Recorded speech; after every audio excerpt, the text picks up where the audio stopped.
먼저 하나님의 나라와 의를 구하라는 제목으로 말씀 전하도록 하겠습니다. 아마 제가 2005년도 7월 달쯤에 이 본문을 가지고 설교한 기억이 있는데, 여러분 기억나세요? 그럴 리가요.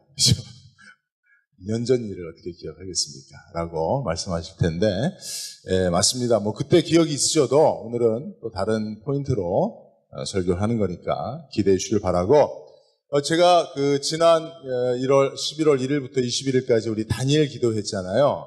그죠? 은혜 많이 받으셨죠? 근데 오늘 오후 예배 때 은혜 받으신 분들 나오셔서 우리도 간증 집회 하겠습니다 했더니 아무도 간증할 사람이 없다고 그러더라고요. 여러분, 은혜는 받기만 하면 안 돼요. 다시 이렇게 은혜가 인풋이 되면 여러분들 은혜를 아웃풋, 이렇게 배출을 해야 돼요. 출력을 시켜야 됩니다. 하나님께서 우리에게 은혜를 주시는 것은 은혜를 나누도록 은혜를 주시는 것이라고 믿습니다. 여러분들 은혜도 나누는 그런 삶에 익숙해지시기를 바라고요. 제가 다니엘 기도하면서 한 가지 깨달은 것 중에 하나는 간증을 하는데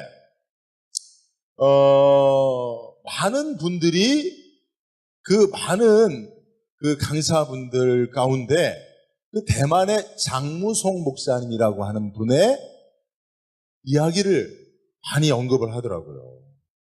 사실 그분은 이제 현역에서 은퇴하신 할아버지 목사님이고, 사실은 또 통역을 해서 말씀을 전하셨고, 그리고 그분이 그냥 좀 정말 할아버지처럼 말씀을 전하셨거든요.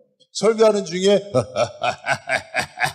웃음도 희한한 웃음을 한참을 웃으시고 여러 번 웃으시고 그렇게 했습니다. 실제로 말씀을 깊이 있게 전하거나 특별히 놀라운 간증이 있었던 것도 아니에요. 그리고 우리나라 분도 아니에요. 그럼에도 불구하고 맨 마지막 날 간증을 하시는 분들이 그 목사님의 이야기를 많이 언급하는 것을 보고 제가 의아했습니다. 그런데 그 장무송 목사님이 유일하게 다른 강사들과 다르게 했던 일이 뭐냐 하면, 설교 끝나고 믿음의 선포의 시간을 가졌어요. 몸에 혹이 있는 분들은 다 치유받은 줄로 믿으시기 바랍니다. 또 심장병 있는 분들, 관절이 안 좋은 분들, 불임으로 고생하시는 분들, 기타 여러 가지 마음에 상처 있는 분들, 이런 분들에 대해서 이분이 마치 옛날에 조용기 목사님이 했던 것처럼, 조용기 목사님이 그런 거 많이 하셨거든요. 저기 2층 3번째 열에 무릎 관절이 안 좋으신 분들은 나온 줄로 믿으시기 바랍니다. 그쪽에서 아멘 하고 그랬거든요. 근데 그쪽에서 아멘 할 때 이쪽에서도 아멘 했던 분도 같이 치유 안 받고 막 그랬어요. 그러면서 그렇구나. 이게 말씀을 전하는 이도 중요하지만 말씀을 받는 이들이 믿음으로 화합하고 그 말씀에 아멘으로 그렇게 반응할 때 말씀의 역사가 일어나는구나, 이런 걸 깨달았어요. 많은 간증자들이 정말 은혜를 나누었습니다.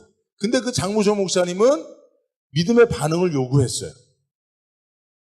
믿음으로 선포하고 그 선포된 말씀에 여러분들이 아멘으로 반응하도록 강력하게 요청하고 설교 마지막 부분을 많은 시간을 그렇게 할애했거든요. 그러다 보니까 정말 간증자들이 많이 생겼어요. 그리고 실제로 치유가 많이 일어났다라고 치유받은 분들의 간증이 그날 이제 마지막 다니엘 기도회 마지막 간증 시간에 많이 언급이 되더라고요. 그래서 오늘 저도 여러분들에게 부탁하고 싶습니다. 당부하고 싶어요. 여러분들 오늘 제가 말씀을 전할 겁니다. 여러분들이 그 말씀에 어떻게 반응하느냐에 따라서, 얼마만큼 말씀을 받아들이냐에 따라서 어떤 이는 그냥 깨닫고만 갈 것입니다. 그러나 어떤 분은 그 말씀의 능력으로 치유도 받고 삶도 변화되고 회복의 역사가 있어질 줄로 믿습니다. 그래서 여러분, 말씀을 오늘 들을 때 기대하세요, 여러분. 저는 그냥 말씀을 동일하게 전할 뿐입니다. 제가 오늘 여러분들이 그동안 기대하지 못했던 대단한 말씀을 전하지는 못할 거예요. 그냥 평상시보다 좀 좋거나 아니면 죽을 수도 있을 겁니다. 그러나 그것에 따라서 여러분들이 그 말씀에 따른 열매가 결정되는 게 아니더라고요. 여러분들이 어떻게 반응하느냐, 여러분들이 말씀을 어떻게 받고 어떻게 그 말씀에 화답하느냐, 응답하느냐에 따라서 말씀은 여러분들의 인생을 송두리째 바꿔놓을 수 있는 능력이 되기도 한다는 사실을 여러분 믿으시기 바랍니다. 자, 기대하십니까? 우리 옆 사람 축복합니다. 말씀을 기대하십시오. 예, 저는 오늘도 정말 말씀이 선포되어지는 이 시간에 여러분들 안에 온전한 치유가 일어나지길 바라요. 여러분들이 정말 변화되는 역사가 있길 바라요. 능력의 말씀, 하늘의 진리가 여러분들의 가치관을 송두리째 변화시킬 수 있는 그런 은혜들이 있기를 바랍니다. 예. 말씀을 전합니다. 예수님의 가르침 중에 최고의 가르침이라고 굳이 이야기한다면 아마 산상수훈을 말할 수 있을 것입니다. 예. 그래서 예수님의 교훈 중에 교훈이라고, 그래서 산상수훈이라고 이렇게 명명하기도 하죠. 자, 그러면 여러분, 산상수훈의 말씀이 마태복음 5장, 6장, 7장에 있습니다. 오늘 우리가 그 가운데 한 본문을 읽었는데, 산상수훈의 주제는 무엇이겠습니까? 산상수훈이 아직도 뭔지 모르는 분들이 계시다면 주제에 대한 질문에 대해서는 좀 당황해 하시겠죠. 산상수훈이 뭔지는 아시죠? 네.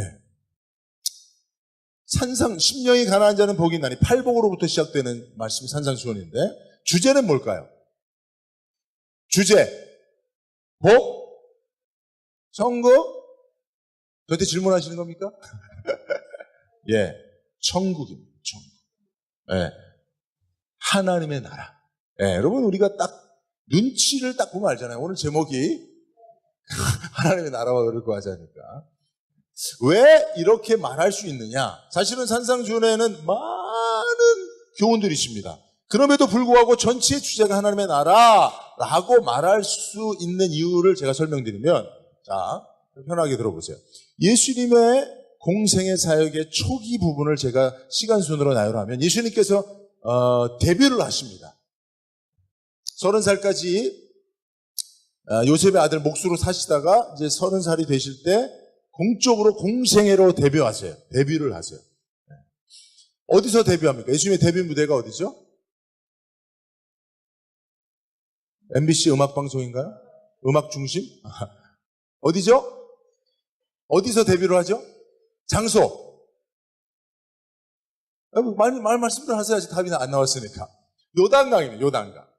요단강에서 세례 요한에게 세례를 받으시는 그 순간이 바로 데뷔의 순간이에요. 그때 예수님의 공생의 사역의 데뷔를 축하하기 위해서 하나님이 축사하세요. 뭐라고 축사하십니까?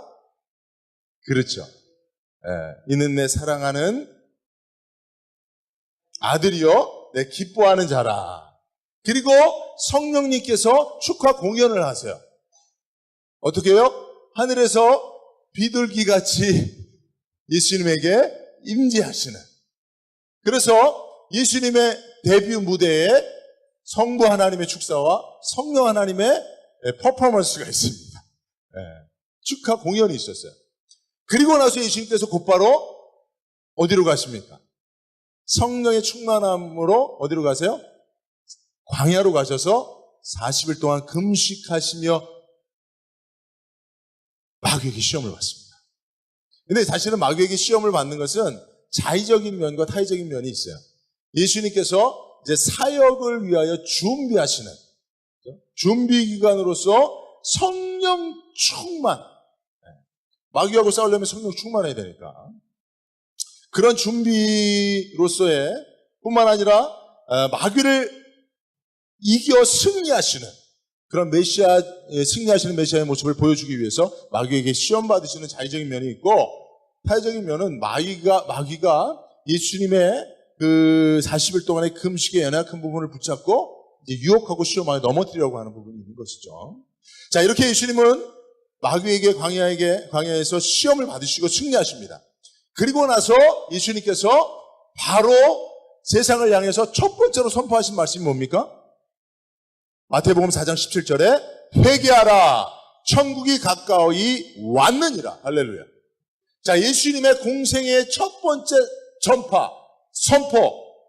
이게 예수님의 공생의 사역의 주제가 아니겠습니까? 예수님께서 이 땅에 메시아로서 무엇하러 오셨는지를 보여주는 그런 가장 중요한 메시지가 아니겠습니까? 그게 바로 천국이 갖고 왔다는 거예요. 근데 사실은 천국은 유대교적인 표현이고 천국은 우리가 흔히 말하는 하나님의 나라예요. 하나님의 나라가 가까웠으니 회개하여야 한다, 준비하여야 한다 라고 하는 말씀이 예수님의 첫 번째 전파하심입니다. 마가복음 1장 15절에 보면 이르시되 때가 찼고 하나님의 나라가 가까이 왔으니 회개하고 복을 믿으라 하시더라.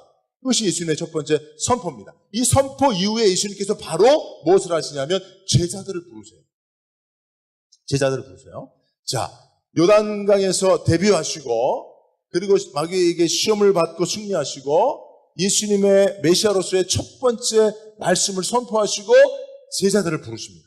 자, 이게 다 연관된 거예요. 그러면 제자들을 부르실 때 그들을 왜 부르시겠습니까? 그들을 누구로 부르시는 거예요? 하나님 나라의 백성으로 부르시는 거예요. 하나님 나라가 가까이 온단 말이에요. 그러면 하나님 나라는 누가 있어야 돼요? 국민들이 있어야 되잖아요. 하나님 나라 백성들이 있어야 되잖아요. 그래서 예수님이 하나님 나라의 백성들로 제자들을 불러 모아주시는 거예요. 그리고 그 제자들이 다 모였을 때 그들을 데리고 산에 올라가 앉으셔서 예수님께서 말씀하신 거예요. 그게 뭐예요? 산상수훈이에요. 그럼 예수님께서 그때 무엇을 말씀하셨겠습니까? 산상수훈의 내용을 알지 못하고도 우리는 추측할 수 있어요. 하나님 나라겠죠. 하나님 나라가 가까이 왔으니 회개하라. 그리고 준비하라 라고 말씀하시고 하나님 나라 백성들을 모으시고 그 하나님 나라 백성들에게 무엇을 말하는 거예요? 하나님 나라 백성의 삶은 이러해야 한다라고 하는 것을 말씀하시는 거예요. 그래서 여러분 그 산상수훈의 중심에 먼저 그의 나라와 하나님의 나라와 의를 구하라라고 하는 그런 말씀이 들어가 있는 것입니다. 하나님은요 이 땅에 하나님 나라를 건설하기를 원하시고 계시다는 사실을 꼭 믿으시기 바랍니다.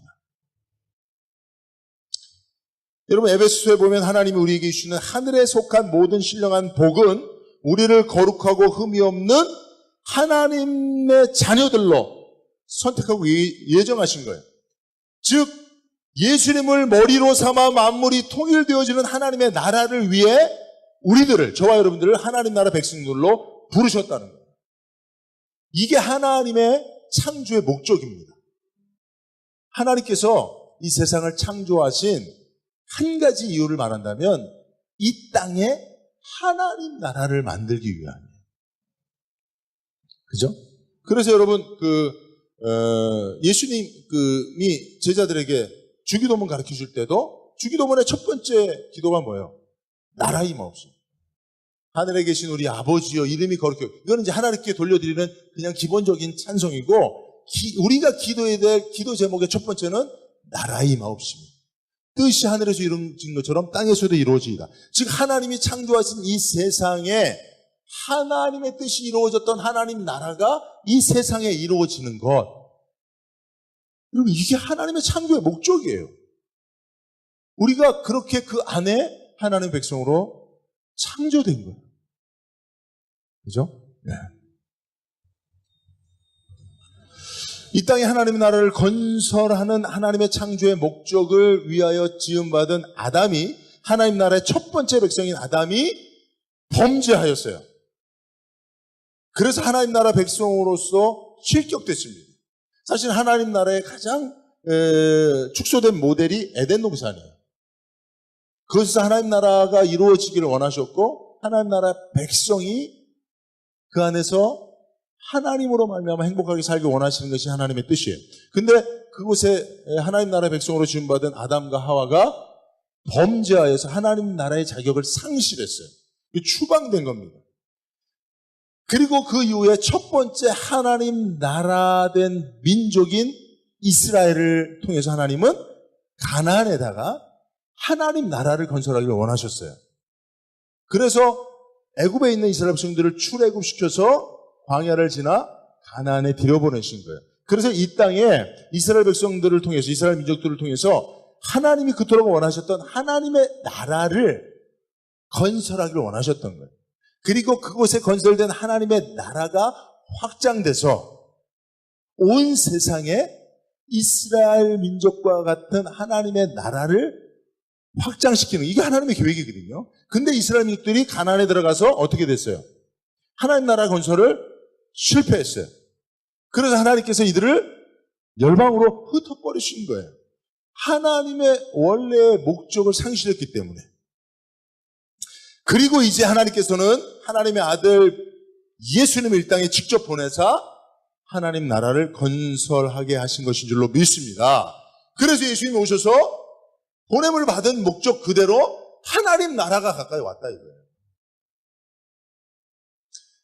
자, 그런데 여기서 우리가 중요하게 한 가지 깨달을 수 있는데, 이 땅에 하나님 나라를 건설하는 데 있어서 남겨진 가장 중요한 과제는 사실은 하나님 나라 백성들이에요. 여러분, 나라가 존재하려면 세 가지가 있잖아요. 그죠? 주권과 영토와 국민이잖아요.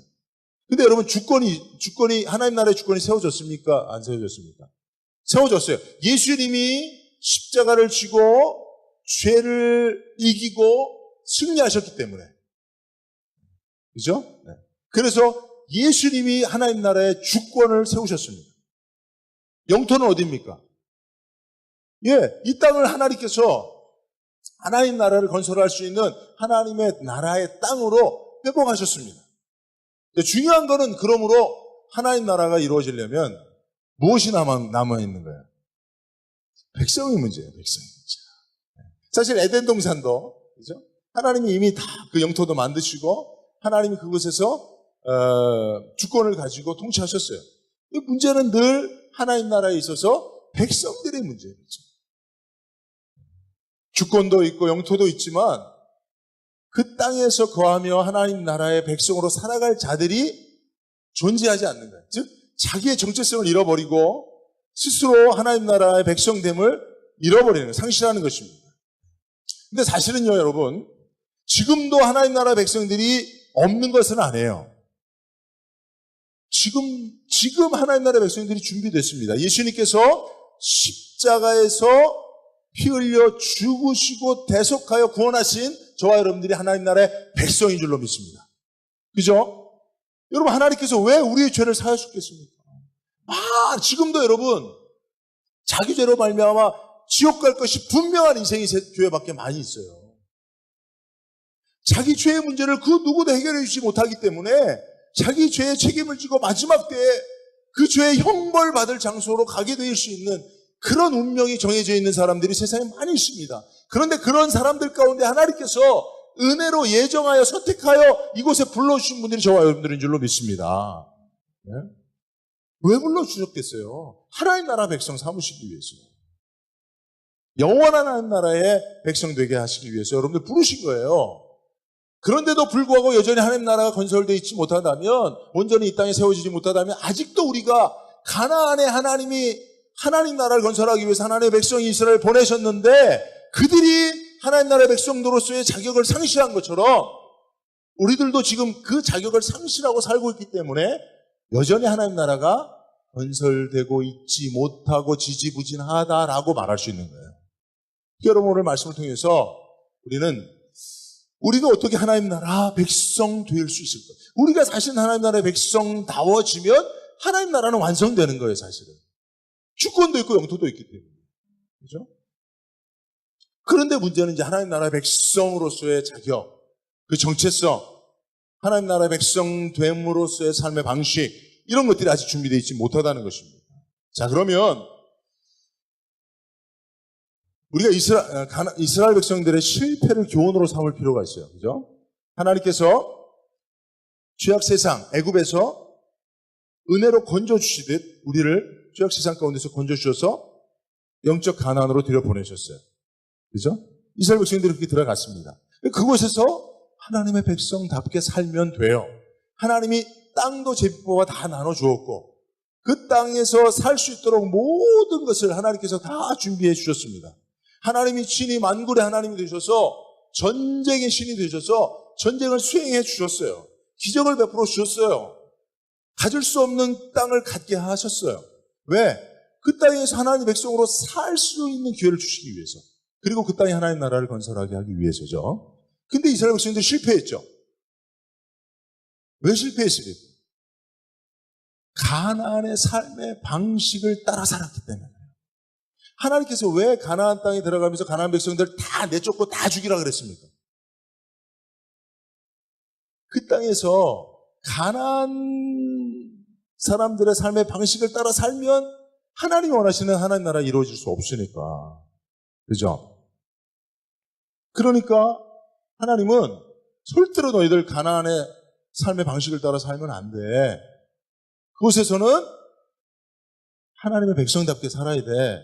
라고 말씀하셨어요. 근데 이스라엘 백성들이 가나안에 들어가서 그 하나님의 말씀을 잊어버렸어요. 망각했어요. 그리고 가나안인의 삶의 방식대로 살았습니다. 그 방식이 뭐예요? 바알과 아세라 우상을 섬기는 거예요. 바알과 아세라는 풍요의 신, 성공의 신이에요. 즉 가나안 땅에 들어가서 풍요롭고 성공하며 살고 싶은 마음 때문에 바알과 아세라를 섬기면서 하나님을 잊어버리기 시작한 것입니다. 여러분, 일제강점기에 왜 친일파들이 생겨났습니까? 왜 친일파들이 생겨났습니까? 혹시 여기 친일파 계시면 양해하고 들으시기 바랍니다. 왜 친일파?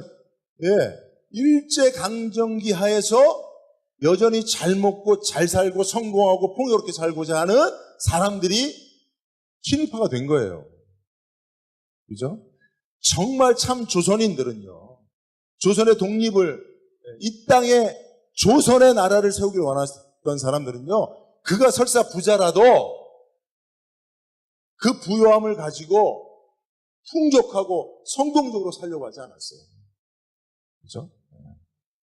그러나 친일파들은 일제강점기 안에서 이전에 내가 조선에서 누리지 못했던 풍요와 성공을 누려보려고 하다 보니까 어떻게 해야 돼요? 친일을 해야 되는 거예요. 친일 행각을 해야 되는 겁니다. 마찬가지예요. 가나안 백성들이, 이스라엘 백성들이 가나안 땅에 들어가서 잘 먹고 잘 살려고 하는 목적을 가지고 살다 보니까 가나안 땅에 이미 성공적으로 삶을 살았던 가나안의 삶의 방식을 차용할 수밖에 없는 거예요.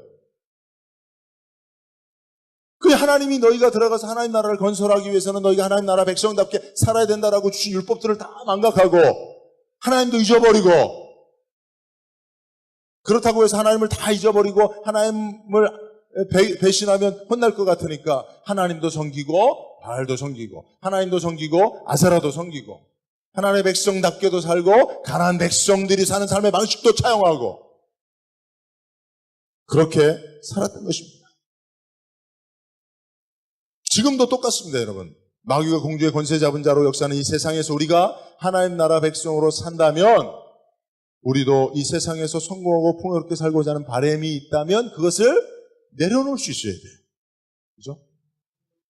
그렇지 않고 이 세상 사람들이 성공하는 방식대로 나도 성공해 보려고 그것을 따라가면서 여전히 하나님을 믿는다고 하고 말한다면 여러분, 가나안 땅에 들어가서 종교 혼합주의에 빠졌던 가나안 이스라엘 백성들과 똑같은 결과에 빠지게 되는 것입니다. 그래서 예수님께서 오늘 저와 여러분들에게 말씀하시는 거예요. 너희는 먼저 그의 나라와 의를 구하라. 자, 그래서 어떻게 하는 것이 하나님 나라의 백성으로서의 삶의 방식인가를 여러분들 이 말씀을 가지고 여러분들에게 잠깐 설명하면요, 두 가지만 얘기하겠어요. 먼저, 여러분 하나님 나라와 의를 구하라 라고 하는 데 있어서 중요한 것은 먼저예요. 먼저. 그죠? 먼저예요. 21절에 보면 내 보물이 있는 그곳에는 내 마음도 있느니라 그랬어요. 24절에 보면 한 사람이 두 주인을 섬기지 못할 것이니 혹 이를 미워하고 저를 사랑하거나 혹 이를 중히 여기고 저를 경히 여김이라. 너희가 하나님과 재물을 겸하여 섬기지 못하느니라 라고 하는 말씀 끝에 이 말씀이 있는 거예요. 그러므로 여러분, 먼저 하나님의 나라와 의를 구하라는 예수님의 말씀은 그 먼저는 마음의 문제입니다. 먼저는 마음의 우선순위의 문제입니다. 마음의 우선순위의 문제. 즉 먼저는 우리 마음이 제일 우선순위로 삼는 것을 우리는 하나님으로 섬기고 산다는 거예요. 보십시오. 그러니까 혹 이를 미워하고 저를 사랑하거나 혹 이를 중히 여기고 저를 경히 여김이라. 하나님과 재물을 겸하여 섬길 수 없다는 거예요. 우리가 먼저 마음의 우선순위를 두는 그것이 하나님인 거예요, 나에게는.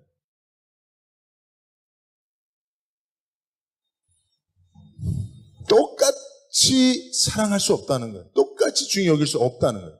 그러니까 여러분, 우리가 이 말씀 앞에 정말 진솔해져야 됩니다. 여러분, 오해하면 안 돼요. 스스로를 속이지 마십시오. 하나님과 재물을 겸하여 섬길 수 있다고 스스로 속이지 마십시오. 세상을 위해 살면서 여전히 나는 하나님을 섬기고 있다라고도 스스로 속이면 안 됩니다. 루터의 종교개혁 5대 강령이 있어요. 오직 성경, 오직 그리스도, 오직 은혜, 오직 믿음, 오직 하나님께 영광이에요. 이 강령의 가장 중요한 핵심 단어가 뭐예요? 네? 오직이에요. 이게 먼저예요. 먼저하고 같은 말이에요. 우리들은 대부분이 성경 말씀대로 삽니다. 그러나 오직 그렇게 살지는 않아요. 때론 말씀대로 살 뿐이에요. 우리 예수님과 동행하며 삽니다. 그러나 오직 그렇지만은 않아요. 때론 주님 없이 살아야 편할 때도 있어요. 그리고 그 편한 삶을 누리기도 합니다. 우리는 은혜 아니면 살 수 없다라고 찬양도 합니다. 은혜 아니면 살아갈 수가 없네 라고 찬양하고 그렇게 믿어요. 그렇게 고백하고 기도해요. 그러나 오직은 아니에요. 대부분의 우리들의 삶은 내가 원하는 것을 내가 아둥바둥 소리치며 싸워가며 내가 그것을 원하고 취하며 살아가요. 그러며 은혜 아니면 살 수 없다라고 또 찬양해요. 그러니까 여러분, 우리가 성경대로 살아요. 예수님을 믿고 살아요. 은혜 가운데 살아요. 믿음으로 살아요. 하나님 앞에 영광도 돌려요. 근데 오직이 아니야. 오직만 빼면 우리는 다 저기 5대 강령에 합당한 삶을 삽니다. 오직만 빼면 우리는 다 종교개혁자들이에요. 근데 오직이라고 하는, 먼저라고 하는 것이 붙으면 우리는 여기서 조금 난감해질 뿐이죠. 그런데 여러분, 성경은 오직을 빼면, 먼저를 빼면 그것은 아무것도 아니라고 말하고 있는 거예요. 여러분들에게 이해를 돕기 위해서 제가 예를 하나 드릴게요.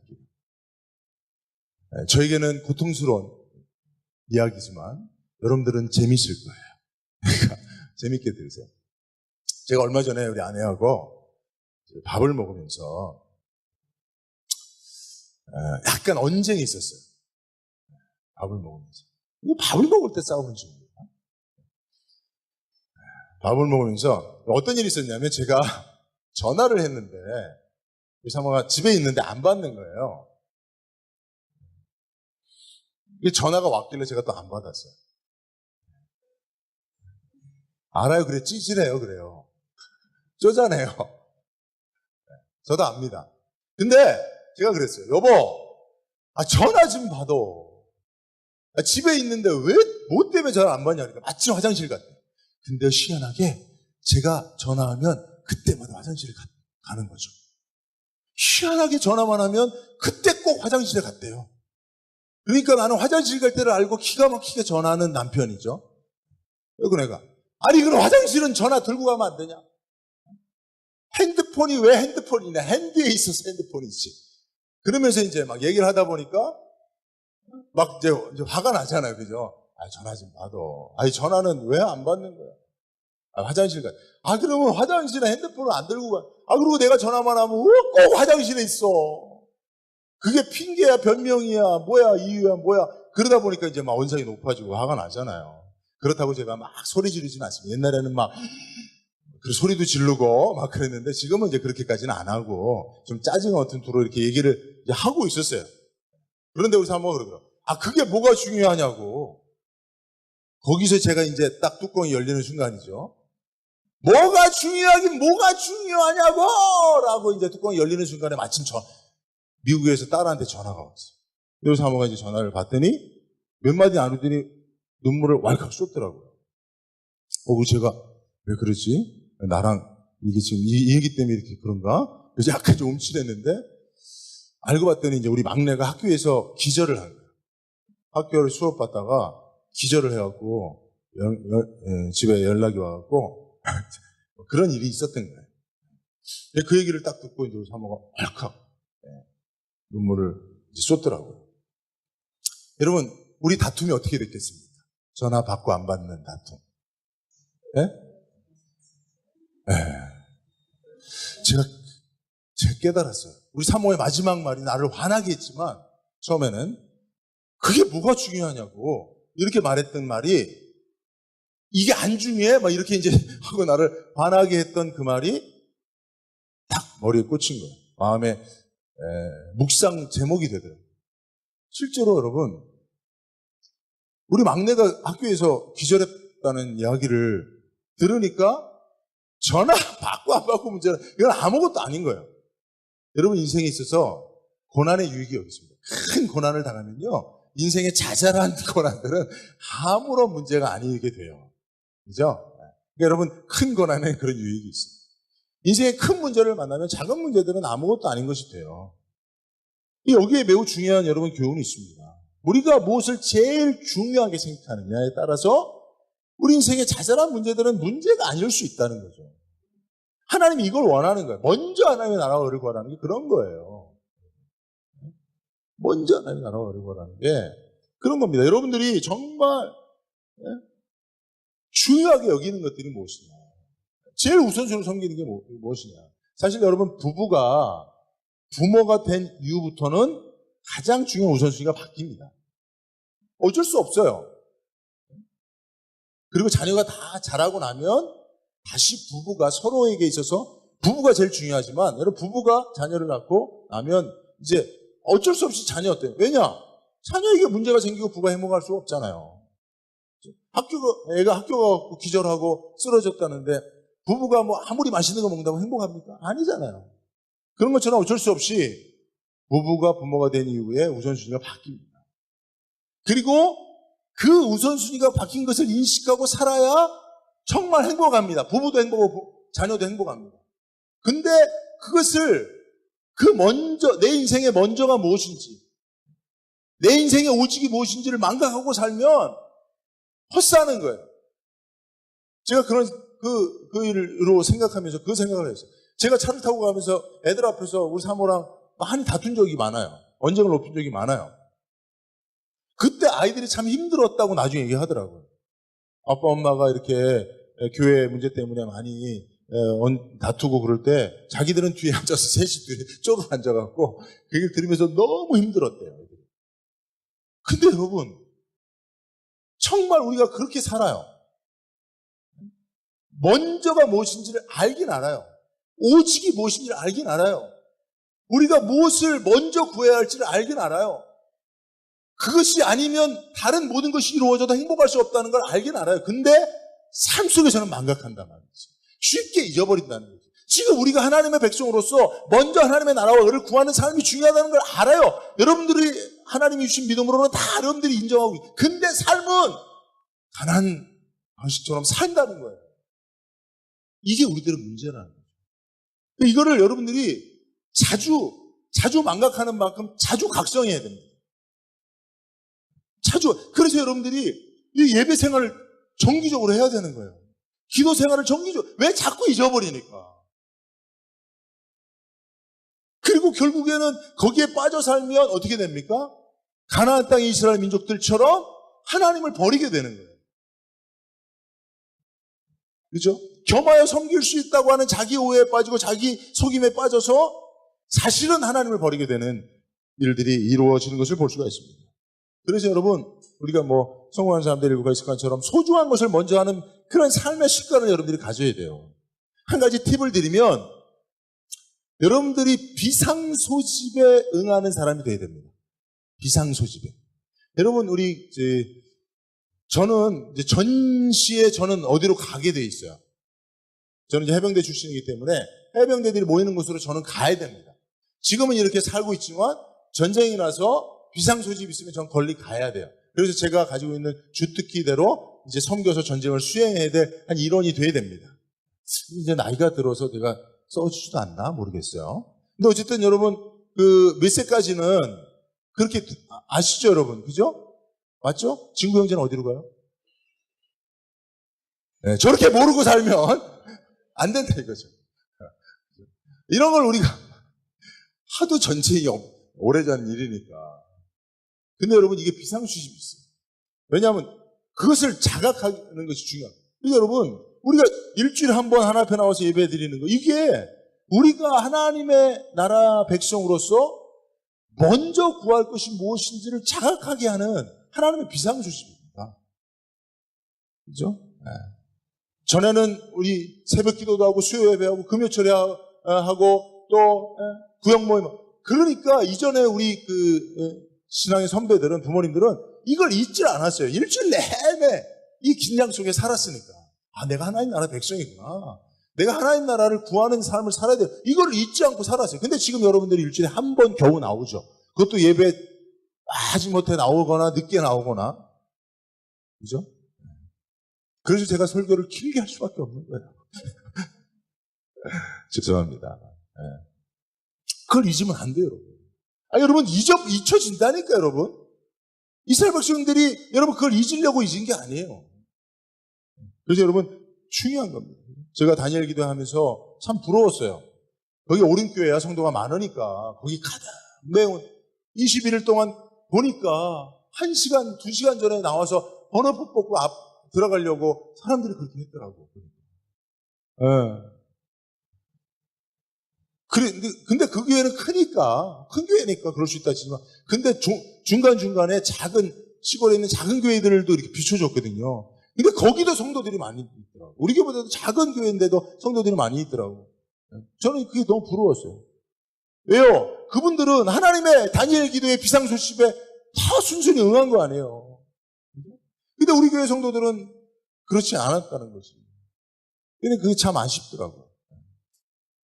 여러분들이 때를 따라 하나님께서 하나님 나라 백성의 정체성을 유지하기 위해서 여러분들이 먼저 구해야 할 것이 무엇인지를 알게 하기 위해서 여러분들을 주일날 부르시고 수요예배로 부르시고 새벽 기도로 부르시고 또 교회 목장 모임으로 부르시고 특별한 이런 다니엘 기도회로 부르시고 할 때 여러분 그것이 비상소집이라고 생각하고 내가 먼저 구하는 것은 그것이구나 하고 내 삶을 내려놓을 수 있는 훈련을 자꾸 하셔야 됩니다. 난 여전히 살아가는 삶의 방식이 있고 삶의 습관이 있고 규격화된 내 하는 일이 있고 늘 그거에 매여 있으면 이거 한 번도 안 되는 거예요, 이게. 그러니까 어떤 사람들은 이게 되잖아요. 이 차이를 여러분들이 아셔야 됩니다. 그래서 제가 다음 주부터 신년 새해 맞이에 특별 새벽 기도 할 거예요. 2주간 10번입니다, 10번. 제가 여러분들에게 권고합니다. 하나님의 백성의 부르심입니다. 그렇게 믿고 내가 비상수집이구나. 여러분들 새벽에 일어나서 새벽 기도하면 여러분들의 삶이 무너지는 일들이 많습니다. 그죠? 저야 새벽 기도 했던 사람이지만 여기 대부분의 사람들은 새벽에 일어나서 새벽 기도하면 하루 일과가 무너지는 경우가 대부분일 거예요. 그죠? 그럼에도 불구하고 여러분들이 먼저 구해야 될 것이 하나님의 나라라는 사실을 믿고 그렇게 해봐야 된다는 거예요. 네? 보면요, 하나도 내가 살아가는 삶의 방식을 손에 안 보려고 한단 말이에요. 그렇게 하면 어떻게 다니엘 기도해야 합니까? 어떻게 부흥해야 합니까? 어떻게 특별 기도해야 합니까? 어떻게 작정 기도해야 합니까? 어떻게 금식합니까? 아무것도 못하는 거죠, 그냥. 내가 만든 스케줄대로 살아가는 것이죠. 그죠? 근데 그게 하나님 나라 백성이 아니죠. 하나님의 뜻대로, 하나님의 주권대로 순종하면서 사는 게 하나님의 백성이니까. 그렇게 여러분들 한번 먼저라고 하는 거. 자, 두 번째, 구하라. 구하라라는 것은 오늘 본문의 표현대로 하면 뭘까요? 염려하라는 거예요. 31절에 보니까 그러므로 염려하여 이르기를 무엇을 먹을까 무엇을 마실까 무엇을 입을까 하지 말라. 이는 다 이방인들이 구하는 것이죠. 여러분들의 염려가 무엇입니까? 우리는 염려하는 그것을 구하게 되어 있습니다. 그리고 그 구하는 그것이 무엇이냐에 따라서 내가 하나님 나라 백성이든지 이방인이든지가 결정되는 거예요. 그러므로 하나님 나라 백성들은 첫째로 세상 사람들의 염려는 하나님께 맡기고 하나님 나라와 의를 위해 염려하는 자들이다. 32절에 너희 하늘 아버지께서 이 모든 것을 너에게 있어야 할 줄 아십니다. 세상 사람들이 먹고 마시고 입는 거 이거는 다 세상 사람들이 염려하는 거죠. 그죠? 이거는 이 염려를 우리도 그대로 염려하고 그것을 염려하는 만큼 구하게 되어 있어요. 그러면 이것은 이방인들인 거예요. 하나님 나라 백성 아닌 거예요. 근데 하나님 나라 백성들은 이거는 하나님 앞에 맡기고, 이 염려는 하나님이 왜냐, 하나님이 이 모든 것을 더하신다라고 약속하셨으니까 이 약속을 믿고 하나님 앞에 맡기고 나는 무엇을 염려하는 거예요? 하나님 나라와 의를 위해서 염려하는 거예요. 그리고 그걸 구하는 거예요. 그러니까 여러분, 우리에게 있어야 할 것들, 반대로 말하면 우리에게 있어야 할 것들을 하나님으로부터 공급받는 비결은 뭐예요? 하나님 나라와 의를 위해 염려하는 거예요. 염려하는 거예요. 여러분들의 염려가 뭡니까? 여러분들의 고민이 뭡니까? 여러분들의 기도 제목이 뭡니까? 그게 여러분들이 하나님 나라 백성인지 이방인인지를 결정해 주는 거예요. 그죠? 여러분, 교회를 위해서 염려합니까? 지난 일주일 동안 교회를 위해서 염려하신 분. 네? 여러분, 그런 거예요. 여러분, 교회는 사교장이 아닙니다. 사교장일 수 있지만 사교장이 아닙니다. 교회는 나의 염려의 대상이에요. 우리의 염려의 대상이에요. 우리의 가장 큰 고민은 교회가 돼야 돼요. 물론 여러분, 교회만이라고 말하지는 않습니다. 여러분, 교회는 좀 여기서 확대된 개념인데, 여러분들이 교회를 위해서 염려하지 않고 산다면 여러분들은 이방인일 뿐이에요. 명목상 하늘교회 성도가 아니라는 게 아니라 하나님 나라 백성이 아니라는 거죠. 교회를 위해서 염려하지 않고, 여러분들이 세상 사람들과 똑같이 먹고 마시고 입는 거 염려하고, 자식 염려하고, 건강 염려하고, 그래서 그걸 구하고, 그게 기도 제목이고, 그것이 이루어지면 간증을 하고, 이거 여러분 가나안의 삶이에요. 이게.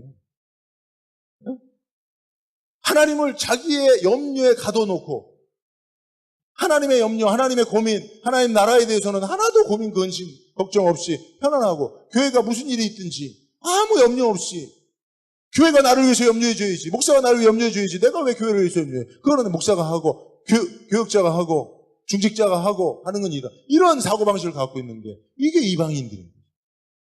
이거 바꿔야 된다는 거예요. 하나님 나라 백성들은 그런 거예요. 또 하나는 내일이 아닌 오늘을 위해 사는 자들이다. 세상은 내일을 위해 준비하며 살라고 합니다. 그런데 오늘 말씀을 보니 내일은 우리 것이 아니라고 그래요. 34절 읽습니다. 시작.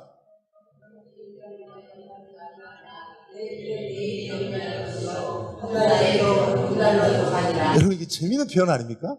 내일 일을 위해 염려하지 말래요. 왜냐하면 내일 일은 누가 해야 돼요? 내가 할 게 아니라 내일이 한대, 내일이. 그러니까 내일 일은 내가 염려하는 내일. 여러분 다 내일 일 염려하잖아요. 내일 뭐 먹지? 내일 추워진다는데 뭐 입지? 내년에 어떻게 살지?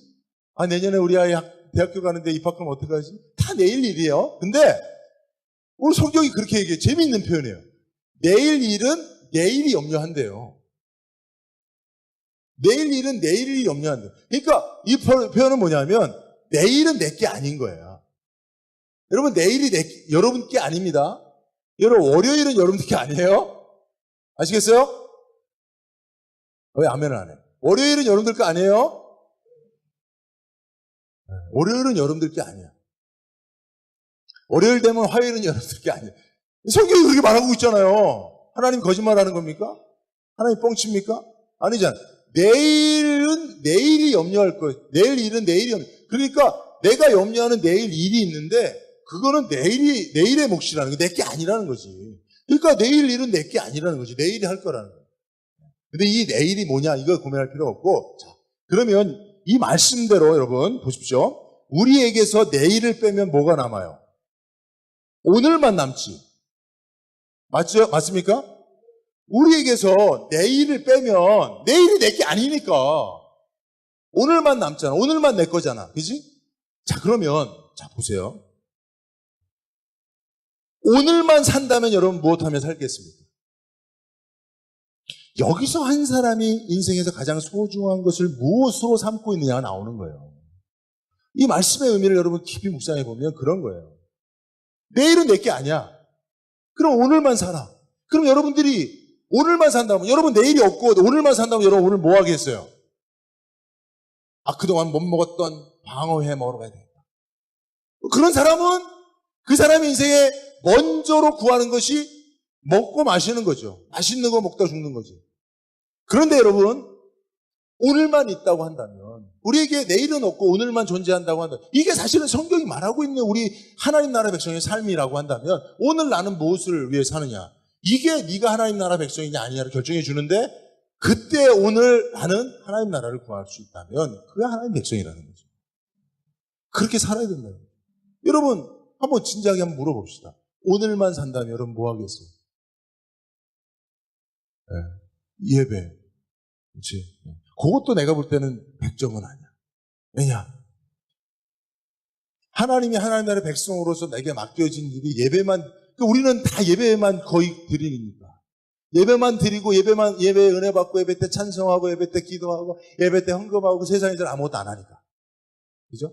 사실은 하나님 나라는 우리가 삶을 통해서 이루어야 될 그런 부분이 있어요. 그죠?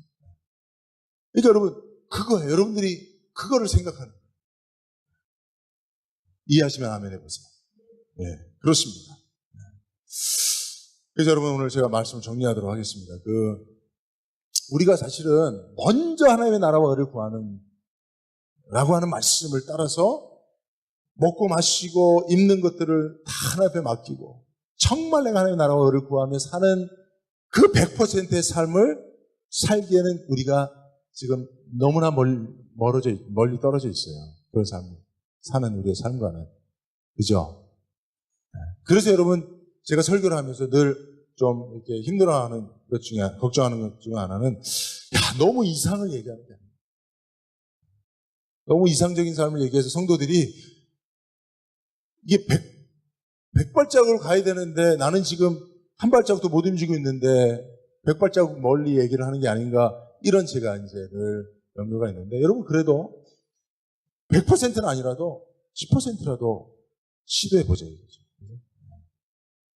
정말 오늘 말씀처럼 내가 하나님 나라 백성이고 나를 통해서 하나님 나라가 건설되기를 하나님 원하시고, 그래 그 하나님 나라의 백성은 먼저 하나님의 나라와 의를 구하는 삶이고, 그러므로 나의 기도 제목, 나의 염려는 세상 사람들과 좀 다른 차원의 것이 되기 위해서 교회를 위해서 염려하고, 그죠? 제가 이 말씀을 전하는 또 하나의 의도가 있어요. 여러분들이 2018년도를 준비할 때 무슨 계획을 여러분 갖고 계십니까? 아마 여러분들이 염려하는 것이 2018년도에 여러분들의 기도 제목과 여러분들의 계획이 될 거예요. 그죠? 내가 올해 직장을 못 가졌어. 직장이 없으니까 내가 벌이도 시원찮고, 그래, 내년도에는 직장을 가져야지. 직장을 갖기 위해서 준비해야지. 여러분 대부분 사람들이 이런 거죠. 이런 거. 그죠? 올해 내 건강이 너무 안 좋았어. 내가 신년부터는 열심히 운동해갖고 건강해져야지. 대부분 이런 거죠. 좋아요, 여러분. 우리가 그렇게 사는 삶을 한순간에 딱 무자르듯이 자를 수 없다면 그런 삶을 사시자 이거예요. 그런 계획도 갖자 이거예요. 그러나 우리가 하나님 나라 백성이라는 사실은 망각하지 말자. 우리의 먼저가 무엇이 되어야 할지에 대해서는 성경이 말하는 대로 우리가 한번 순종해 보자 이거죠. 그래서 여러분 제가 기도하자고 하는 거예요. 제가 2주 동안 2018년도 신년을 위해서 여러분들 특별 새벽 기도를 하자고 하는 이유가, 여러분들이 정말 한번 하나님 나라를 위해서 함께 고민하고 염려하는 시간을 갖자 이거죠. 지금 여러분들 앞에 당면한 하나님 나라, 좀 축소해서 보면 우리 교회를 위하여 여러분들이 무엇을 염려해야 할지를, 그 고민거리를 하나님 앞에 구하자 이거예요. 여러분 사실 교회를 위해서 뭘 염려해야 할지도 모르죠. 그죠? 지금 하나님 나라를 위해서 내가 뭘 해야 될지도 모르죠. 그죠? 사실 여러분, 우리 대한민국이라고 하는, 대한민국의 국민들이라고 하는 저와 여러분들이 사실은 나라 걱정 안 하고 그냥 다 개인적인 삶을 사는데 익숙해져 있다 보니까 하나님 나라 백성이면서도 여전히 개인적인 삶에 익숙해져 있는 그런 삶의 방식을 오늘 말씀을 통해서 우리가 좀 탈피해보자 이겁니다. 아시겠습니까? 동의하시게? 예. 함께 고민하고, 그러면 하나님이 여러분들에게, 여러분들의 수준에 맞게, 믿음의 수준에 맞게, 여러분들의 삶의 방식에 맞게, 여러분들이 살아가고 있는 삶의 그런 어떤 스케줄을 다 하나님이 아시기 때문에 그것에 여러분들이 할 수 없는 갑자기 너는 오지로 가서 선교를 해야 된다. 이런 얘기를 안 하실 거라니까. 걱정 좀 하지 마세요. 여러분. 아니, 걱정 좀 하지 마세요. 여러분 예를 들면 목장에 목자를 세우거나 또는 전도회 회장을 세우면 벌써부터 걱정하는 분들이 있어요. 내가 회장 절대 안 할 거야. 회장하면 내가 하나님이 나를 회장시켜갖고 전대회원들 여러분 걱정하지 마세요. 여러분들이 가지고 있는 믿음대로 하나님이 회장을 시킨 다음에 그대로 사용하실 거예요. 다만 여러분들의 믿음의 분량만큼 염려하며 먼저 하나님의 나라와 의를 구하도록 그렇게 요구하실 거예요. 걱정하지 마세요. 걱정하지 마. 무슨 하라고 해도 못할 거면서 지레 겁먹고 미리 아예 염려 자체를 안 하면 안 되죠. 그죠? 그죠? 그래요, 안 그래요? 이거 반응이 마지막이 좀 폭발적인 반응이 와야 이 말씀을 끝내겠는데 못 끝내네, 지금 내가. 그죠? 이해하시죠, 여러분? 동의하시죠? 뭐가 무서워서 장 못 닫으면 안 되잖아요. 하나님이 하게 하실 수 있는 능력도 주십니다. 염려하세요. 기꺼이 여러분, 직분도 주시면 막 닫고 염려하세요. 그게 하나님 나라 백성의 삶이지. 왜 나만, 다른 집사님들은 자기 삶은 그냥 직장 생활하고 가정 생활하고 잘 사는데 나만 교회 직분 맡아갖고 목자라고 신경 쓰고 전도회 회장이라고 전도회 신경 쓰고 나만 여러분 그게 여러분들의 염려거리인 것을 벗어버리고 싶으면 여러분들은 하나님 나라 백성이 아닌 거예요. 이방인인 거예요. 하나님 나라 백성들은 다 그런 거 염려하고 사는 거예요. 진짜 하나님 나라 백성들은 그 염려만 하면서 하는 거예요. 아멘이죠? 여러분 이 염려를 우리가 함께 할 수 있기를 바랍니다. 기도하겠습니다.